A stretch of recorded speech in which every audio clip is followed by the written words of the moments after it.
My boss promoted his stepdaughter. Over me. Do what I say or you're done. Daddy loves firing people who forget their place. She yelled after I refused to do her job, so I made them regret it. Sup Reddit. So my boss handed my promotion to his stepdaughter, who threatened me with, "Daddy's going to handle you personally." So I gave them exactly what they asked for, and nothing more. Buckle up because this gets interesting. I, 30 male, spent 6 years building a regional food distribution network from a complete disaster into something that actually functioned. Fixed a rooting catastrophe that had cost the company close to $180,000 in penalties.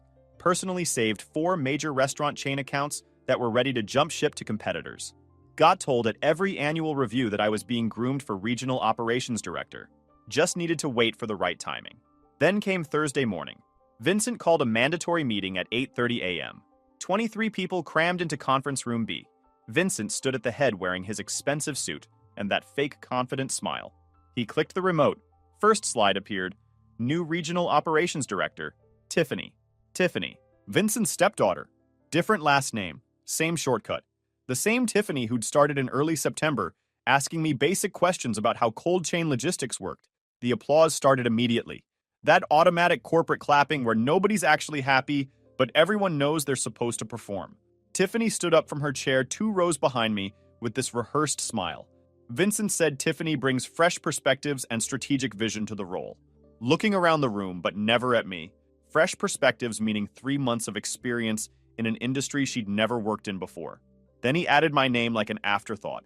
Said I'd been instrumental in supporting Tiffany and helping her get oriented. Supporting, not leading, not building from scratch, supporting. Meeting ended. People shook Tiffany's hand. I gathered my folder and stood up last. Janet caught my eye from across the room. Mouthed the words, "Are you okay?" I nodded once. Drew, my coworker in ops who'd been here almost as long as me, was already at the door, jaw tight, looking back at me like he wanted to say something but couldn't find the words. Within 10 minutes, an HR email appeared, time-stamped from 7:45 a.m., before the meeting even started. Subject line, updated reporting structure, effective immediately. My name was listed under Tiffany's as Senior Distribution Coordinator. They demoted me in everything but title, and hadn't even had the guts to tell me to my face first. By 4:15 p.m., I'd printed 1 page, knocked on Vincent's office door, and placed the envelope on his desk. "This is my 2 weeks' notice." He actually laughed. "You're being emotional. Sit down and let's talk through this." I stayed standing. "You decided my future without including me. I'm accepting reality now." His expression shifted from dismissive to serious real fast. "Think carefully about this. You've got responsibilities. Stability matters at this stage of your career. Code for you need this job more than we need you." I said I'd complete the standard transition. 2 weeks. He looked relieved before he could hide it. He thought my notice meant I'd spend 2 weeks being a good employee and making this smooth. What he didn't realize was that compliance and cooperation are very different things. Friday morning, Tiffany stopped by my desk, wanting a hands-on walkthrough. Wanted to shadow me for a few days and dive deep into my systems. I told her documentation was in the shared drive. System access protocols were with IT. Contact lists were in the CRM. She shifted her weight. I was hoping for more of a hands-on walkthrough. That's not part of my transition responsibilities. You've got 2 weeks to review documentation and ask specific questions. Her smile got forced. I think Vincent would want you to be more collaborative here. Vincent can clarify expectations if they're different from what I understood. 5 minutes later, Vincent called me to his office. Tiffany was already there looking like she'd just been consoled about something. Vincent said Tiffany was in charge and I needed to support her transition fully. I'm providing documentation and answering questions. She needs more than that. She needs your active cooperation. I submitted my notice. I'm not training my replacement beyond what's professionally required. Vincent's face went red. That's insubordinate. His voice rose. 2 people walking past his office slowed down. I didn't move, didn't blink. Let him sit in that word. Insubordinate. Like I owed him loyalty after what he'd just done. The silence stretched until it hurt. No. That's accurate. I'm fulfilling my notice period.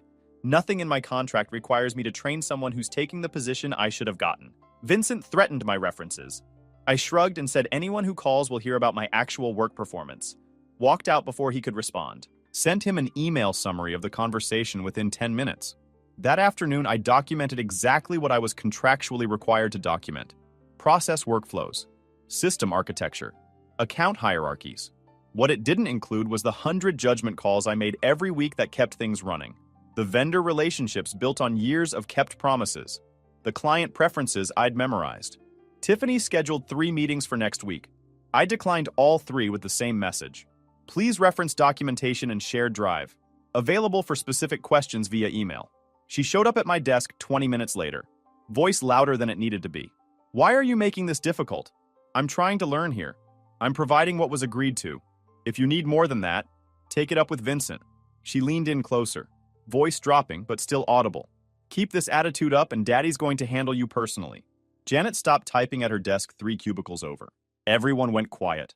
Drew's eyes went wide from across the room. Tiffany realized what she'd just said. Her face went red. I just went back to typing without responding.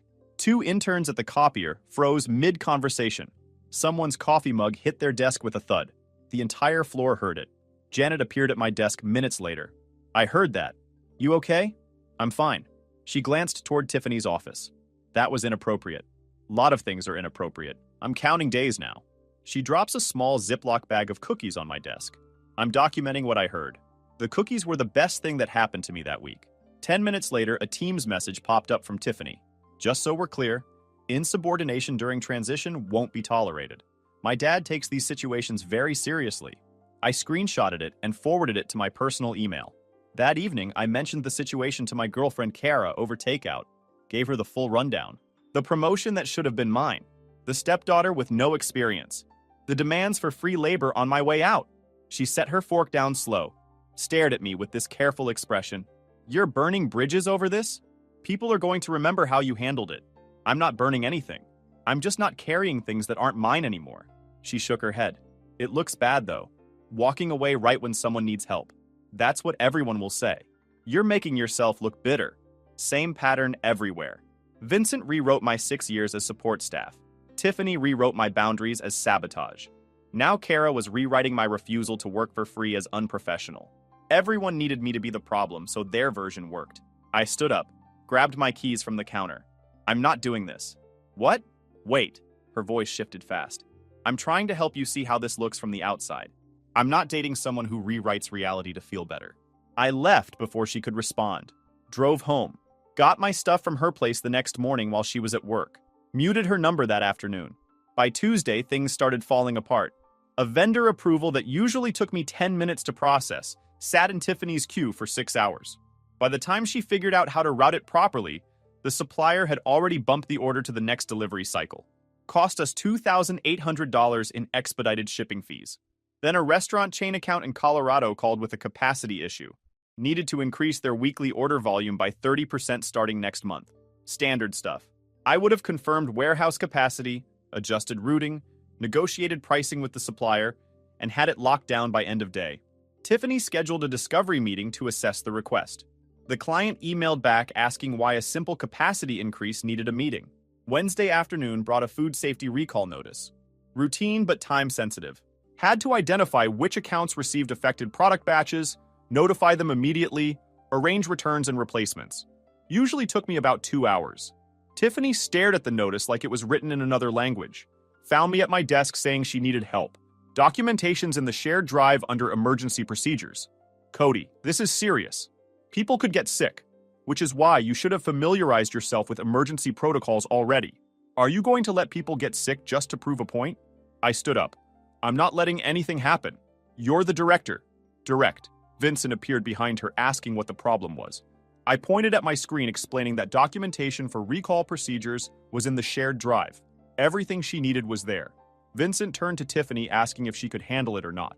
She said she could, but it would be faster if I helped. He walked away telling her to handle it. 20 minutes later, Vincent stormed out and told me to coordinate the recall. Called it a direct order. I opened the emergency procedures document and turned my screen toward him. It's all here, step by step. Tiffany has the same access. She can follow the protocol, or you can admit she's not qualified to run operations. You're putting people at risk. No, I'm not signing off on anything that breaks compliance. Period. The protocol's clear. She's got authorization, system access, documented procedures. If she can't execute basic emergency protocols, that's not my problem. He blinked, turned to Tiffany. Do it. Now. The recall process began at 2:30 p.m. She spent the next 4 hours fumbling through the recall, made mistakes, had to redo notifications. I wasn't going to touch the process, but I wasn't going to watch a safety notification slip past the deadline while my name was still on the org chart. Missed 2 accounts in the initial sweep, and I had to point it out to Vincent when I saw it in the system. He made her fix it. The whole thing that should have taken 2 hours took her until almost 7 p.m. Several clients complained about delayed notifications. By Thursday afternoon, the Colorado clients called Vincent directly, upset and complaining about why the capacity request was taking so long. He pulled both of us into his office, demanding to know why this was taking 4 days. Tiffany pulled up a project timeline she'd created with phases and milestones. Vincent asked how long it would have taken me. 4 hours. Maybe 6 if there were complications. His jaw clenched. Do it. Not my account anymore. Tiffany's the director. She decides how to handle it. Is this a direct order? Vincent knew the trap. If he ordered me to take over it, admitted Tiffany couldn't do the job. He sat there stuck for a solid 10 seconds before Tiffany interrupted and asked me to handle it this one time. I'm fulfilling my notice obligations. This isn't one of them. The documentation's all there. Use it. Vincent's face went purple. That's insubordination. You promoted her. That includes the problems. Let her run them. The Colorado account took Tiffany another 3 days. By the time she sorted it, the client had already started talking to competitors. Vincent had to personally call to smooth things over. Didn't work. They reduced their order volume by 15% the following month. By the end of my second week, everything was operating at about 70% efficiency. Not catastrophic enough to trigger executive panic, but noticeable enough that people were starting to ask questions. Small operational issues that used to get handled in hours now took days. Decisions bounced between multiple people with nobody taking ownership. Clients started noticing. Wednesday afternoon, Tiffany called a team meeting. Announced a new vendor evaluation system she wanted to implement. Would require every vendor to submit monthly performance reports with specific metrics. Drew raised his hand. Who's going to collect and process all that data? Tiffany looked annoyed. That's an implementation detail we'll work out. So you want vendors to do extra work without knowing who's going to use the information or how? It's about accountability, driving excellence in our supplier network. Drew glanced at me. I kept my face neutral. After the meeting, he cornered me by the coffee maker. That system's going to last 2 weeks tops. Generous? He laughed. You think she has any idea what she's doing? I think she's used to environments where ideas matter more than execution. This isn't that environment. Then came the parade of smaller disasters. A vendor called about a delayed shipment. Tiffany took the call on speaker with her door open. Half the floor could hear. The vendor needed resolution today. Tiffany's voice changed. Got that edge. Well, if you can't accommodate the timeline, my dad is going to have a problem with this delay. Dead silence. She hung up fast. Drew appeared in my cubicle 30 seconds later, with his eyes practically bugging out, saying she literally pulled the daddy card on a vendor. That vendor was going to tell every other vendor they knew. Meanwhile, a shipment routing error that I would have caught in the planning stage made it all the way to execution. Wrong truck, wrong warehouse, cost an extra day and $1,400 in corrections. A pricing approval sat unanswered for 3 days because Tiffany didn't understand the margin structure. Client called Vincent directly, upset and demanding answers. Client portal access request took a week to process instead of the usual same-day turnaround because Tiffany had to schedule meetings to understand the security protocols. Drew had started keeping a tally on a whiteboard in his office. Problems this week, 14. Problems last week, 6. Problems when Cody ran things, 2. By Friday, he'd added strategic evolution fees, $4,200. He'd erase it whenever management came around, but everyone had seen it. Monday started with Vincent trying a different approach. Called me into his office first thing. No Tiffany this time. Just him with his concerned manager face on. Look, Cody, I get it. You're upset, but think about your career here. You've got 6 years invested. Benefits, retirement matching, stability, had, past tense. Don't be dramatic. You're a valuable employee. We can work something out. I'm open to offers. His eyes lit up. He thought he'd found leverage. What if we create a senior advisor role? You'd have autonomy. Work directly with Tiffany on strategic planning. Reporting to her? Technically, yes, but it would be collaborative. So still working for someone who got promoted over me with 1/10 of my experience. Hard pass. He tried for another 15 minutes, offered me a retention bonus, suggested we could revisit the director role in a year, hinted that Tiffany might not work out and I could step back in. None of it changed the fundamental problem. They'd shown me exactly how much they valued me. No amount of backpedaling would erase that message. Tuesday morning, corporate scheduled a quarterly business review. Big meeting with regional executives, presenting results to the C-suite via video conference. Vincent had been preparing for weeks. Tiffany was supposed to present the operations overview. Wednesday morning, the conference room was packed. Vincent, Tiffany, 3 other regional managers, and the CEO on screen from corporate headquarters. Drew had somehow gotten himself invited as support staff. Tiffany started her presentation. First few slides went fine. Just overview stuff about regional scope and team structure. Then she hit the performance metrics. Started talking about delivery times and efficiency ratings. Put up a slide showing a 15% decline in on-time deliveries over the last quarter. The CEO's face on the screen shifted. That's concerning. What's driving that? Tiffany froze for a second, then said, "We're in a transition period, implementing new processes." Vincent jumped in. "This is temporary, part of our strategic evolution." The CEO wasn't buying it. "Show me customer retention numbers." Tiffany clicked to the next slide. Customer retention rate, 88%, down from 96% the previous quarter. Nobody said anything. 88% was disaster territory. It meant nearly 1 in 8 customers had either reduced orders or stopped working with them entirely. Drew caught my eye from the back of the room. He looked like he was about to pass out. The CEO stared through the camera. "That's an 8-point drop in 1 quarter. What happened?" Vincent opened his mouth, but Tiffany spoke first. Voice shaky. "We've had some personnel transitions. My predecessor left and..." "Wait, your predecessor left? When?" 2 weeks ago. So these numbers are from before your transition?" Tiffany nodded, still not getting where this was going. "Then who was running operations when performance dropped?" Vincent's face drained of color. "That would have been during the transition planning phase, when I was preparing Tiffany's succession. Cody was still running day-to-day operations." The CEO's voice went ice cold. "Let me understand this. Your top performer was running operations while you prepared to replace him with someone who'd never worked in the industry. And during that planning phase, when you were presumably already involving yourself in operational decisions, performance tanked. Then you actually made the replacement. Is that accurate?"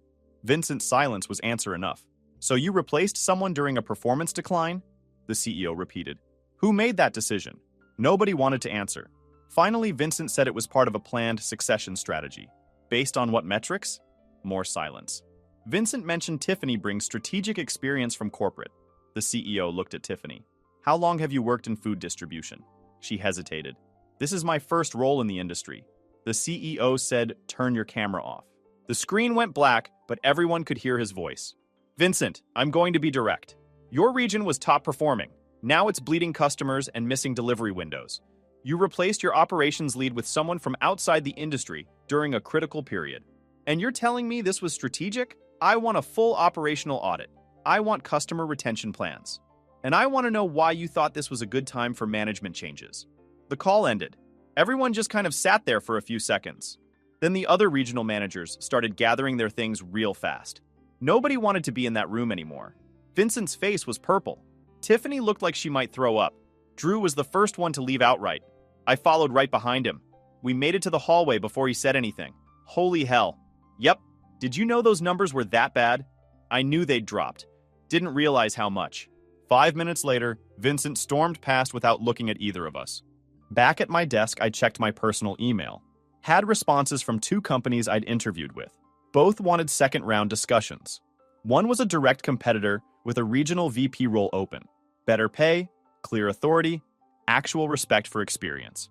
My phone buzzed. Text from a number I didn't recognize. It was Kara. The message was long. Started with "I was wrong" and ended with "Can we talk?" I deleted it without responding. Janet from accounting stopped by mid-afternoon. That was bad. Worse than bad. "You know Vincent's going to blame you somehow." "Probably. Doesn't matter. I'm out in 4 days." She pulled out her phone. "I sent something to HR this morning about Tiffany's threat and that team's message." She showed me the screen. Ethics complaint submission confirmation. Why? Because someone had to document it. And because if they try to blame you for this mess, there needs to be a paper trail showing why you left. Around 3 p.m., Vincent called a mandatory leadership meeting, a required attendance for anyone with senior in their title. The conference room was tense. Vincent stood at the head of the table. Tiffany sat next to him, looking smaller than I'd ever seen her. "We need to stabilize immediately." Vincent's voice was strained. I need everyone focused on customer retention and operational excellence. No excuses. Drew raised his hand. Are we going back to the old processes that were working? Vincent's jaw tightened. We're not going backward. We're fixing what's broken in the new system. What if the new system is what's broken? Drew asked. Vincent pointed at him. That kind of negativity isn't helpful. I spoke up then. First time I'd said anything in a group meeting since submitting my notice. The numbers speak for themselves. 8% retention loss, 15% decline in on-time delivery. Those aren't transition bumps. Those are structural problems. Vincent turned on me. You're the structural problem. You've been undermining Tiffany since day one. I stood up, calmly. No anger. I've been doing exactly what I said I'd do. Documentation and specific answers. If that's not enough, then the job required more than you were willing to admit. Tiffany finally spoke. Her voice was quiet but sharp. You wanted me to fail. I looked at her directly. No. I clocked out. The difference seemed lost on her. Vincent told me to leave the meeting. I left. Went back to my desk, logged out, grabbed my jacket, and went home 2 hours early. Nobody said anything. Drew texted me 20 minutes later. Vincent's losing it in there. Blaming everyone except himself and Tiffany. I replied, not my circus anymore. He sent back, best show in town though. Thursday morning I came in to find my system access had been downgraded. Couldn't approve anything anymore. Vincent's attempt at forcing me into pure support mode. What it did was make my last 2 days incredibly easy. People came to me with questions. I told them to route through Tiffany for approval. Tiffany got overwhelmed. Things stalled. I kept my head down. Around 2 p.m., Tiffany appeared at my desk looking exhausted. Hair wasn't as perfect as usual. Blazer had a coffee stain on the sleeve. Can we talk? Privately? We went to an empty conference room. She closed the door and sat down. I stayed standing. I need your help. With what? She gestured vaguely. Everything. I'm drowning here. The accounts are confused. The vendors are pushing back. Vincent's furious. And you're sitting there watching it all burn. I said, I provided documentation. I answered questions. You wanted this job. Do it. I wasn't ready, she said, voice cracking. They should have given it to you. Probably. So why won't you help me now? Because help means doing your job for you. And I'm not interested in that arrangement. She wiped her eyes, trying not to cry outright. You're going to let this whole region fail just to prove a point? I'm not letting anything fail. I'm not preventing it anymore. There's a difference. That's the same thing. No, I said. It really isn't. She left the conference room without saying anything else. I went back to my desk. Vincent summoned me an hour later. Last attempt to salvage something. Stay, he said. Name your price. Can't name a price for something that's not for sale. We'll double your retention bonus. Make you senior director. Same level as Tiffany. Still reporting to her? He didn't answer. That was answer enough. I said, you had 6 years to give me what I earned. You gave it to someone else. Now you want me to fix your mistake for more money? That's not how this works. His face went hard. You'll regret this. Doubt it. You're burning every bridge. You already did that. I'm just accepting it. Friday morning was my last day. I came in at 8 a.m. like normal. Spent the morning finishing my final documentation. Drew brought me coffee and a breakfast sandwich from the place we liked. Going to miss you, man, he said. I'll miss the entertainment value here. He laughed. Oh, there'll still be plenty of entertainment. I'll send updates. By noon, I'd completed everything I was contractually required to complete. Logged out of all systems. Turned in my badge and laptop to IT. Packed up my desk. Nobody organized a goodbye lunch or gave speeches. Most people stopped by to shake hands and wish me luck. They knew what was happening even if they couldn't say it out loud. Vincent never came out of his office. Tiffany did, though. Caught me by the elevator with my box of personal items. I hope you're happy with yourself, she said. I'm not happy or sad. I'm done. You sabotaged me? No, I said. I stopped carrying you. Feels the same to you, but it's different. The elevator arrived. I stepped in. She stood in the hallway looking like she wanted to say something else. Doors closed. Drew was waiting in the parking lot by my car. End of an era, he said. Beginning of a new one. He held out his hand. I shook it. Whatever happens in there, he said, nodding at the building. It's on them now. Always was. Drove away without looking back. I knew what was coming. The only question was how long before they couldn't deny it. Started my new job the following Monday. Competitor company. Regional VP of operations. Bigger territory. Better pay. Actual respect for experience. The CEO who hired me had done his homework. Asked specific questions about my background. Wanted to understand how I'd built the systems I'd built. 3 weeks and my phone started buzzing. A vendor asked if I was still at my old company because their contact wasn't getting back to them on routine approvals. A former client mentioned communication issues and considering alternative suppliers. The distribution world is smaller than people think. Week 4. Drew texted, "This place is chaos." Tiffany scheduled a meeting to schedule a meeting. 3 accounts bailed this week. Week 5. A supplier I'd worked with for 4 years contacted me through personal email. They were having trouble getting straight answers about forecasting and capacity planning. Asked if I'd consult on the side. I declined, but suggested they might want to evaluate their partner relationships. 2 weeks later, that same supplier announced they were reducing their contract with my old company by 40%. $1.8 million in annual business gone. It hit the weekly trade blast as major supplier reduces distribution partnership amid operational concerns. By month 2, the decay was accelerating. Response times that used to be measured in hours stretched into days. Client complaints that used to get resolved immediately now sat in queues. The operational muscle memory I'd built over 6 years was fading fast, and nobody left knew how to rebuild it. A regional restaurant chain I'd personally managed for 3 years sent out an RFP to 5 different distributors. That contract was worth $3. $2 million annually. They'd been locked in and happy. Now they were shopping. My new company submitted a proposal.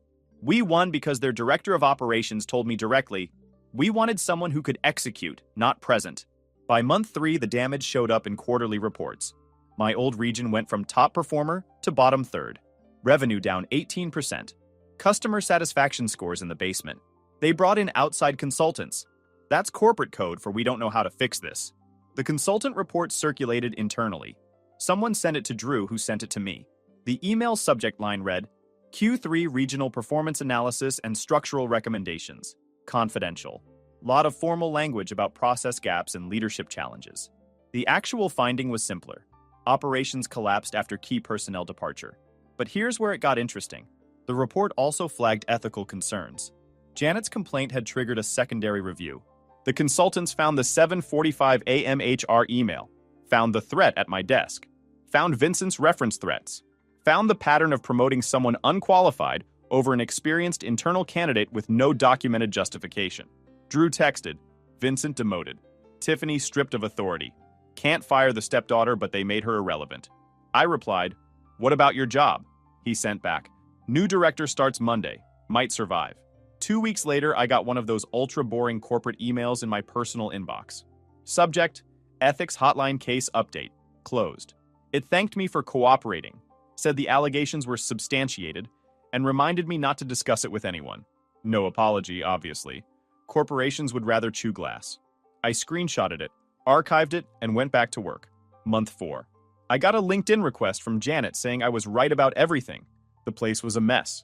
Half the senior staff was looking for new jobs. The ethics investigation had turned up other complaints about Vincent's management decisions he'd buried over the years. By month 5, my new company was aggressively recruiting in my old territory. We picked up 3 more major accounts that had left my old company. One of them was the Colorado restaurant chain.